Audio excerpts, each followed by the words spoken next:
November 27th, with a salute to the flag. I pledge allegiance to the flag of the United States of America, to the republic for which it stands, one nation, under God, indivisible, with liberty and justice for all.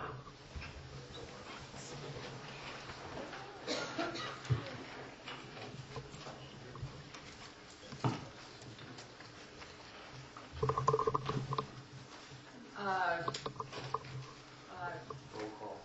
Yes. I was waiting till Nancy stopped writing. Nancy, would you, town clerk, would you kindly call the roll?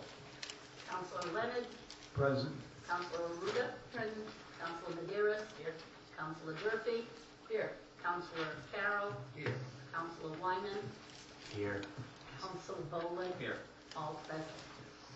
There is an old saying, the more things change, the more they stay the same. So here we are. And Mr. Boland, would you kindly read the consent agenda, please? Tonight's consent agenda consists of the minutes of the regular council meeting of September 25th, 2006, the minutes of the regular council meeting of October 10th, 2006, the minutes of the regular council meeting October 23rd, 2006, executive session minutes, regular council meeting October 23rd, 2006, executive session minutes of special council meeting October 16th, 2006, and executive session minutes of special council meeting November 2nd, 2006. The receipt of the minutes from the following boards and commissions: Wastewater Management Commission, Police Pension Board, Recycling Committee, Sewer and Sewage Disposal, Historical Cemetery Commission, Open Space Commission, Plywood Beach Oversight, Landfill Subcommittee, Substance Abuse Task Force, Library Trustees, Planning Board, and Arts Council. Correspondence response from DPW Director regarding streetlight on State Avenue, received from M&M Coelho regarding streetlight on Michael's Lane, response from DPW Director Dave Webster, received from Ted Waltz regarding Shore Road, received from Eva Boza regarding Shore Road, received from Tiverton School Department regarding Bourne Mill Project, received from Church Community Housing Center Planning Board regarding Sandywood Farms, received from Tiverton School Department regarding Planning Board's response, received from Town Treasurer regarding GASB 34 report, received from the Town Treasurer regarding monthly revenue report June 30th, 2006, received from the Town Treasurer regarding monthly revenue report October 31st, received from Kickamure River Council regarding Rhode Island Coastal Resource Management Council, and received from Mr. William Rigo regarding Evelyn Drive. Tax Assessor Dave Roberts requests approval of tax abatements, and the Tax Assessment Board of Review requests approval of tax abatements. That's tonight's consent agenda. And I'd like to, at the request of Mr. Webster, remove correspondence regarding streetlight on State Avenue and Mr. and Mrs. Coelho regarding streetlight on Michael's Lane, and that was at the request of Dave Webster. I concur on that request. Okay. Are there any other requests for removal? Hearing none, I will entertain a motion that the consent agenda be approved. Motion to approve the consent agenda? Is there a second? Second. All those in favor, raise your right hand. Motion carries unanimously. Who would like to address Mr. Webster? Good evening. There are two streetlight requests before you.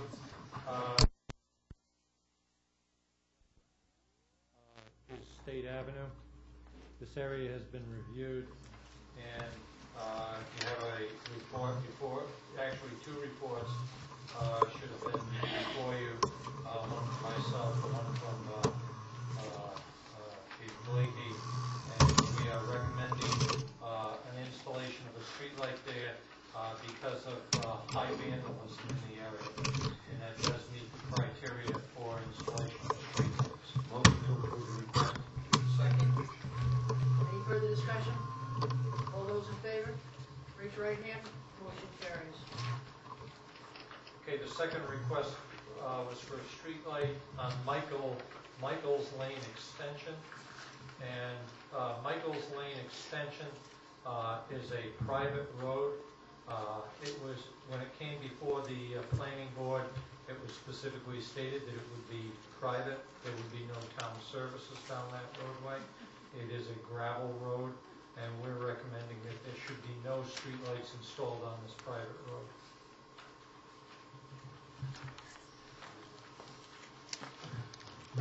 Madam President, I was on the planning board when that development came in front of us, and Mr. Webster's correct, that was private from that point on. And I will entertain a motion that the request be denied. I'll make that motion. A second? Second. Any further discussion? All those in favor, raise your right hand. Motion carries unanimously. We will send a letter to the individual requesting it, telling them why, explaining why it was a private road, and this was the understanding when the road and when the properties were developed back there.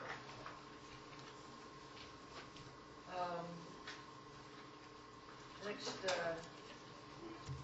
item is just to call everybody's attention that there is a proposed change, non-conforming development, which will be heard on December 11th. It is in the process of being advertised.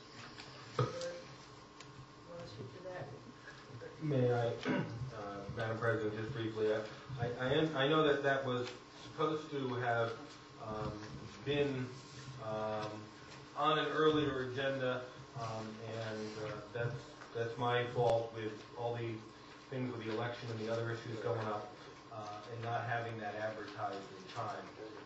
We wanted to make sure that since we were going through the trouble of re-advertising it, we wanted to make sure that we actually got the 3 weeks, and we would have been 1 day short of the required 3 weeks, or we would have had to have spent a lot of money to put an ad in the Providence Journal to do it.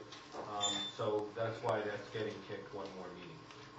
We have the ad and the actual text of the ordinance as well, if anybody wants to see it.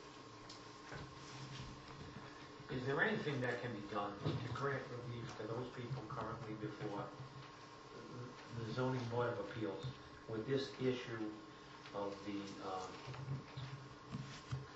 setback nonconformity? Well, we're going to have to wait till December 11th. We've been putting these people off. We've been trying to get this thing, taken care of probably for at least 3 months now. And I know there's several of them. And we're not only tying up that board, but there's a lot of expense and notification and everything when we talk about these types of cases. Can we do something prior to that? These people have just been, we're literally going to delay some people now until probably April or May because of the construction season has gone by. They can still proceed with their cases before the zoning board. The zoning board may or may not grant relief. There's nothing stopping them from that, which will not save much time, a week or two, but there really isn't anything that we can do about it at this point in time.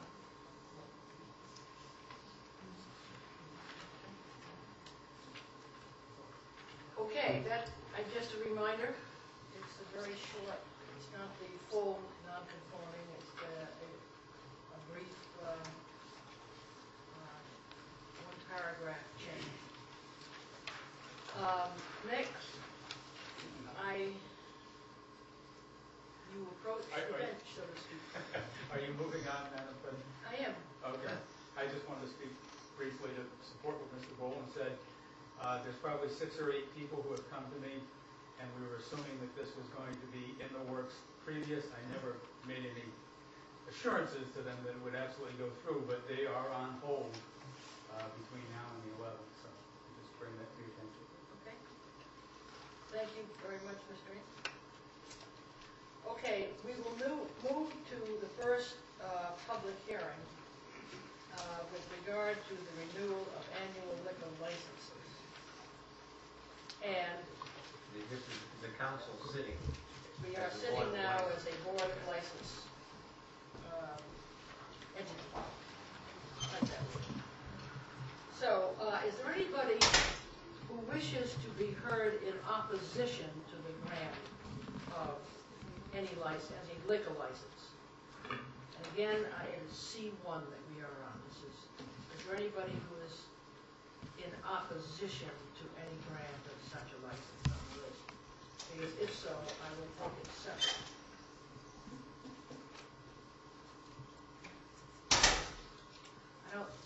I do not see any person who is seeking to object to. Seeing none, I make a motion that we approve a liquor license waiving all legal requirements. Is there a second to that motion? Any further discussion?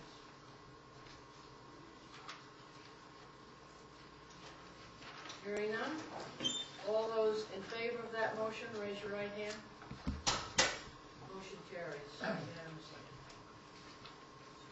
We will close that public hearing, and we will move to the next public hearing in connection with Evelyn's Drive-In.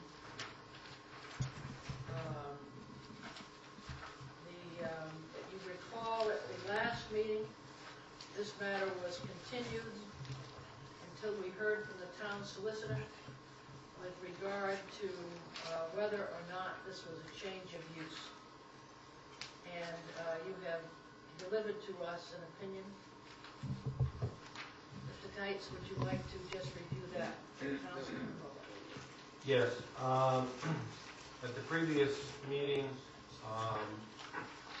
there was a question raised about the zoning ordinance.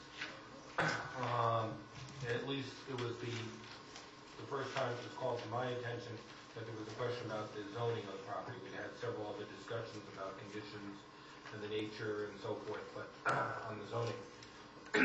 And the general question was first asked by one of the council members about whether this would be an expansion of the use, and I indicated that I didn't think it was, and then it was pointed out that the Tiverton zoning ordinance actually has two separate sub-use categories, one with entertainment and one without entertainment. And furthermore, the zoning ordinance actually does differentiate as to allowing with entertainment, without entertainment. Some zones you can have it without entertainment, but not the with entertainment. So in light of that, I do think that it cannot receive the entertainment license without first receiving a variance from the zoning board, since it's in a zone that would otherwise not permit the restaurant. If it didn't have the breakdown, if it just said restaurant and didn't have a breakdown with or without entertainment, then I would think it would be different. But where it has the breakdown, I think that indicates a clear legislative intent to treat them differently and to treat it as two separate uses. Okay.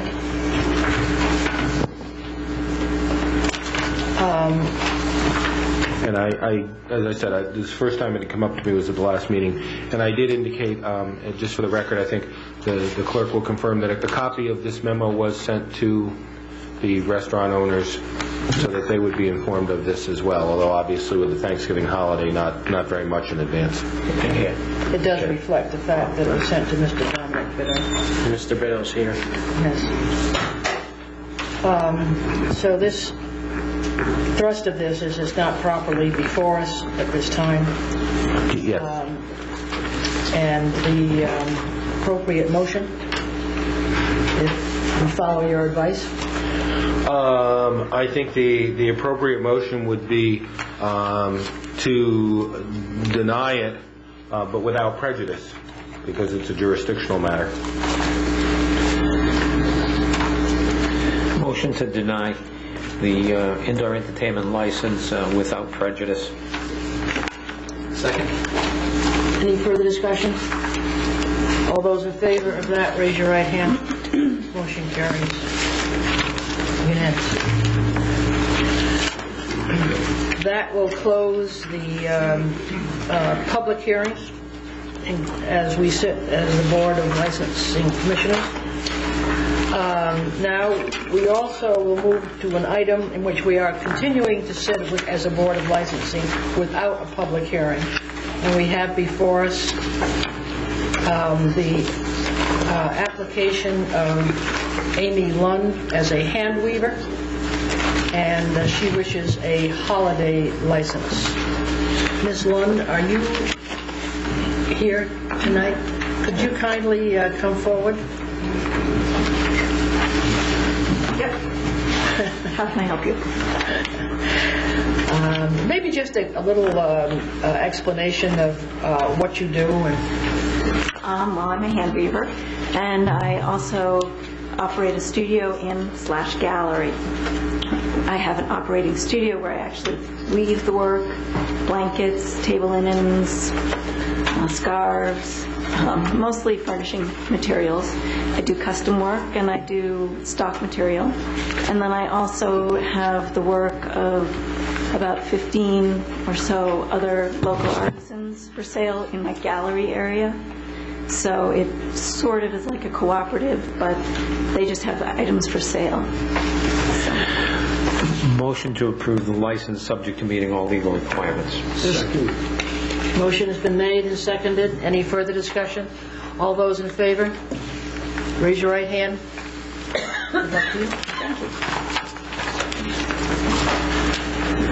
That concludes our duties as the Board of Licensing Commissioners. We will move on now to, in this case, resignations. And we have before us a resignation of Pamela Sobel from the Tiverton Arts Council. Motion to accept with regret. Second. I would add with regrets and with thanks. Both these women have done outstanding work and have done a lot to promote the arts in the town of Tiverton. And the whole town owes them a vote of thanks. You want to put Helen on there also? Yes. We do both of them? Yes. I concur certainly with that, because I think they have done outstanding work. Helen Nadler, which is, and Patricia Sobel. I almost suggested that we should designate, at least in Helen's case and perhaps in both, that they serve as Deans Emeriti of the Arts Council, just carrying our imprimatur of their actual good works. So a motion has been made to accept their resignation with regret. And thanks and accolades. All those in favor of that motion, raise your right hand. Motion carries. Okay, Madam President and Council, a letter will be sent with thanks and accolades and regrets. Did I get everything in? Yep, except the dean. The dean. Dean Emeriti. I think that's the phrase. Not sure. Okay, moving on. Town treasurer has requested a workshop on December 4th regarding the full-time finance official. Madam President, James Amarantes, Town Treasurer. I'm not sure what the mechanism is to proceed, but to precipitate some discussion, I submitted this agenda request to talk about duties of the finance official, officer, person. And I'm ready to answer any questions the council may have concerning this position. But you have requested our workshop, which I think is a good idea. Okay. And I know we have a workshop on the Conservation Commission that night, and also for the sewer ordinance, but we can do it. Good. And I think it would lend itself to a discussion at a workshop. Anybody disagree with that? I think there's a lot of issues which need to be, especially those duties which are prescribed in the charter, which cannot be taken away from the treasurer unless the charter is changed to do so. So I think we have some issues we really need to discuss when we look at the duties and responsibilities under the charter. I agree. So we will look forward to seeing you on the 4th. Madam President, do you have any idea what order these workshops may be on the 4th, just so we can start to get the word out for people? If we have 3 workshops, you said? I believe we do. I'm going to leave that with the town administrator and clerk as to scheduling it. Okay. I thought we could get an early word out on it, but... Yeah. I think the question that has been asked, in light of the issues that are going on right now, would there be a workshop that night? And I know I have told one commission that until I hear differ, that the workshop would be going forward. So unless I am incorrect, that's where I've been instructing people. Okay.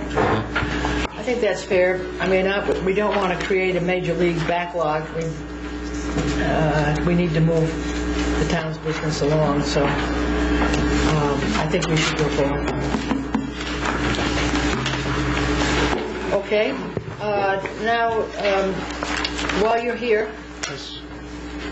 we have F1, which is council approval of the estimate for Starwood betterment fees. Yes, Madam President, by way of brief background, under the indenture of trust, which is part of the $8+ million bond, special obligation bond with the Starwood or Village of Mount Hope Bay for the Interceptor, there is an annual requirement that an estimate of betterment fees be submitted to the town council and that they be approved and assessed to Starwood, or more specifically the TIF area properties in Starwood, and that they be collected on a quarterly basis, similar to the quarterly schedule that the taxpayers use to pay their real estate taxes. I prepared the estimated betterment fees report you have before you, dated July 3rd, and I've revised it twice, with the most recent revision being November 15, 2006, which incorporates the information, the assessments of the Starwood properties that I received from the assessor. The betterment fees that the TIF area properties, Starwood or Village, Mount Hope Bay if you prefer, will be levied in the amount of $110,000 this fiscal year, which is equal to their payment towards their standalone costs. The standalone costs total $850,000, and this represents the amount of money it would have cost a Village at Mount Hope Bay to install the interceptor line on their own to service the Village at Mount Hope Bay. That $850,000 is payable in 4 fiscal years. It started last year, $495,000 paid in full. This fiscal year, it's $110,000. I have been receiving payments from them quarterly, with the first payment in July and the second payment, both of $27,500 each, in October. So they're current with their payments. Nevertheless, because this does constitute a lien on those properties, the council has to approve the estimate.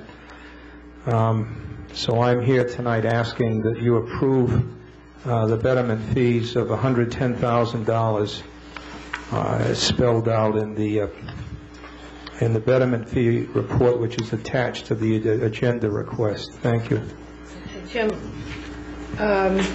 basically, where this memo comes out is that there is no betterment fee, aka betterment fee. All there is, there's the standalone cost. I mean, isn't the betterment fee actually zero? Well, the the betterment fee ordinance calls this a betterment fee. I can give you a copy of it quick. Well, no, But it's entitled betterment fee, and you have an annual obligation, and you subtract from the annual obligation the debt service payment, and the difference is the betterment fee.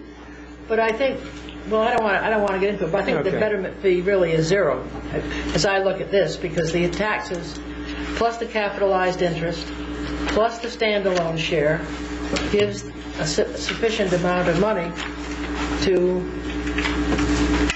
make certain that No, it's not. The standalone share could not be covered by the TIF revenue.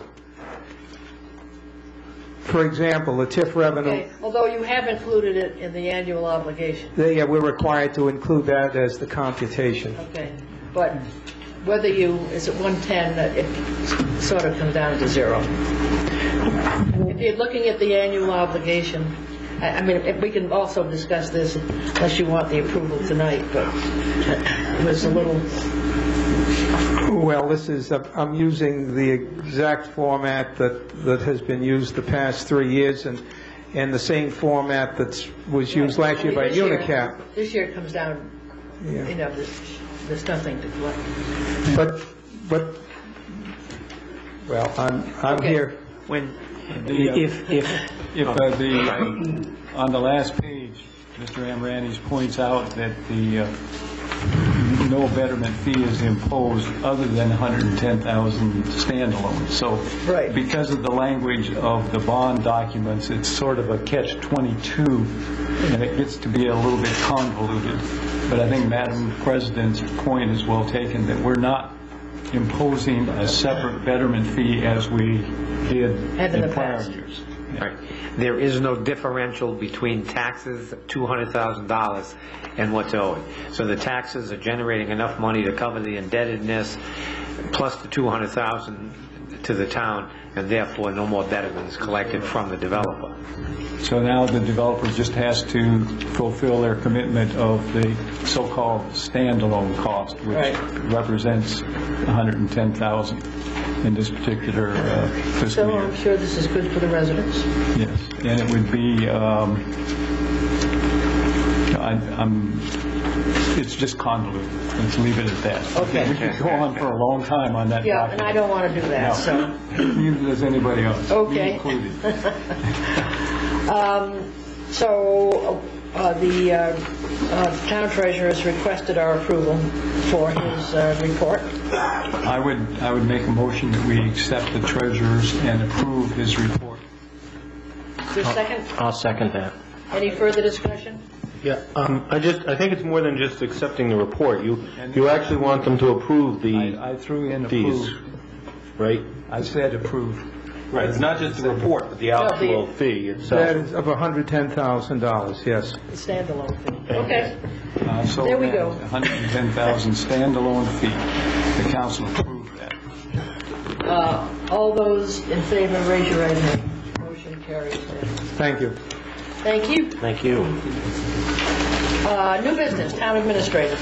I have a request that you authorize me to utilize Commonwealth Engineering and to utilize them in developing a bid proposal for you to approve on surveying Boulder Marsh Park. I outlined what we're looking for and also the placement of permanent markers there so that we can properly proceed forward with the next part of this project, which will be sending out RFPs.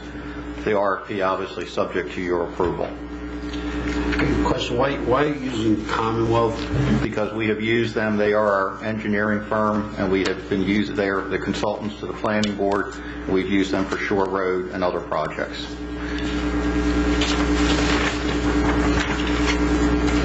I was just thinking there's no one else local that we could be using to do some. Well, we'd have to go, it's going out to advertising and bid, and we'd have to request their qualifications. I mean, that adds a lot of cost when we've already basically have this firm.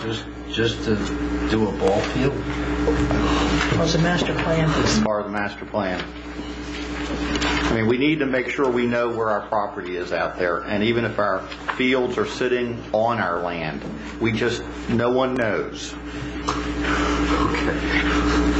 It's an old town. These things happen. I'll entertain a motion. I'll make a motion, Madam President, to authorize the town administrator to utilize Commonwealth Engineering. The motion has been made, seconded. Any further discussion? All those in favor, raise your right hand. All those opposed? And I vote against it just from the standpoint of I get uneasy about going out for projects without the bid process. Just my fiscal conservancy. That's perfectly all right. I abstain.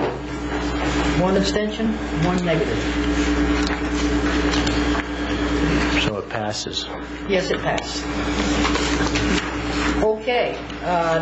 Next item is Chief Lloyd. No, it's not. No, Mr. Webster. No, it's Mr. Webster. Oh, Mr. Webster, I saw you coming out here. Back up. Yes, good evening again. I'm requesting a bid award to Costco Incorporated in the amount of $13,800 for installation of guardrail. This was bid on October 27th. Costco was the low bidder. By a lot. By a substantial amount. $13,800 was the low bid, $35,725 was the other bidder. Sometimes it pays to go out to bid, huh? Motion to approve. Second. Touche. Motion is made. I'll second that. I'll also ask my standard question, Mr. Webster, have you double-checked to make sure that the low bidder can really do it for that much less? I've already had a call from him wanting to know why he hasn't received a letter of award. He's anxious to go. Is he going to use tinfoil for guardrails? Or it will meet the state DOT, Rhode Island DOT standards. That's what's required. All right, thank you. Motion has been made and seconded. All those in favor, raise your right hand. Thank you. Thank you. Chief Lloyd. Let the record show that I accuse myself of this, please. Good evening, Madam President. I am requesting to purchase what is known as IMC software, which is a portion of the dispatching software currently used in the police department by our dispatchers. This is the fire side of that software, is one of the holes that I see in our system with our fire reporting. We're unable to bring all of our reporting into one centralized location. Right now it is disjointed between 3 different stations. I have been able to bring all the stations together online through some innovative things with Cox Communications that has offered us a program which we are looking at for the rest of the town. I do need this software to make us federally compliant, which affects all of our grants which we may receive in the future. One of the requirements is we must be NFIRS compliant, National Fire Incident Reporting System. This software will also help us in our fire prevention aspect and our dispatching aspect from the fire side. And I may also add, this will also provide us the data to make further determinations if we go forward in constructing new stations and consolidating services.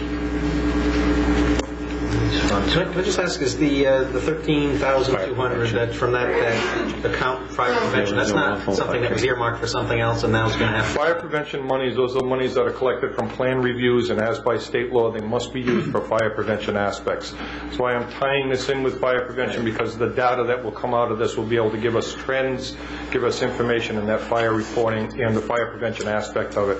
So that allows us to use that funding for that. But it's not something that normally would be earmarked for something else and then is going to have to be made up later. It is something. No, it is not. Specifically what it was there for. Yes. Motion to allow for the purchase of the fire reporting software. I'll second that. Any further discussion? All those in favor, raise your right hand. Motion carries. Thank you very much.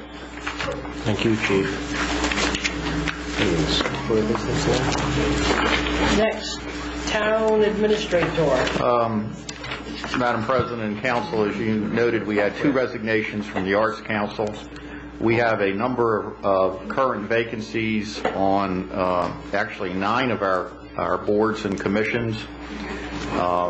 We are going to, seek from you, we're asking, I guess, a date certain to have application have applications in and do the proper advertising, would you want to have applications in by maybe December 31st for consideration at your first meeting in January, so we can start the notification process? I think that's reasonable. Okay? Okay. I'll take that as a consensus. I don't need a vote. Now, I also have a nice announcement. You know, this is the holiday season, and the Recreation Department is pleased to announce the annual Christmas tree lighting for Sunday, December 3rd at 4:30 p.m. here at Town Hall. This will be followed by the arrival of a special visit by Santa Claus via the fire engine at 5 p.m. And guests are requested to bring canned goods for donation to the food bank for those needy in our community. And refreshments will be served, hot cocoa and cookies, no hard cider. So everybody's invited, and we hope everybody from the community will be able to come to celebrate a little Christmas cheer. And bring a canned good for those less fortunate. And the time of that again on December? The time again on that, sir, is 4:30 for the tree lighting, and Santa Claus, which is the big thing, Santa Claus's arrival in Tiverton at 5 p.m. He won't be coming by reindeer, but he will come by our fire truck, and I believe the chief himself will be driving the fire truck. Okay. Anything else? That is it. Anything from the council this time? How about the town solicitor? Yes, I do have one thing. It concerns a litigation matter, but it's not a confidential thing. In the case of New England Development, LLC versus Noel Berg, which was argued before the Rhode Island Supreme Court a couple of weeks ago, and the court subsequently ordered it to mediation. That mediation is scheduled to take place this Wednesday at 11 o'clock. And since I received a couple of inquiries from the press about this, I thought I would announce publicly to people in case they're interested that no, they can't attend. It is a private mediation session. It is not open to the public. It essentially will be just the attorneys present with the mediator. Obviously, we will be discussing some of this in executive session later about council issues, but there will be no decision made without obviously coming back to the council. So there won't be anything obviously that we can absolutely agree to at that time anyway. It'll all have to be subject to the council. So I wanted to let people know both of those aspects, that if there is any progress made, it will result only in further meetings that we'll have to do, and that it is not open to the public.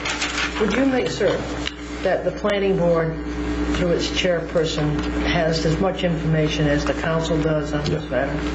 Well, that's all the information we have, and so the planning board chairman has that information now too. Actually, I guess the only other bit of information, and I don't see any reason why this can't be public as well, is that apparently the mediation is going to be with retired Judge Paralia and not Judge Weisberg. Apparently there was a suggestion of a conflict of interest with Judge Weisberg.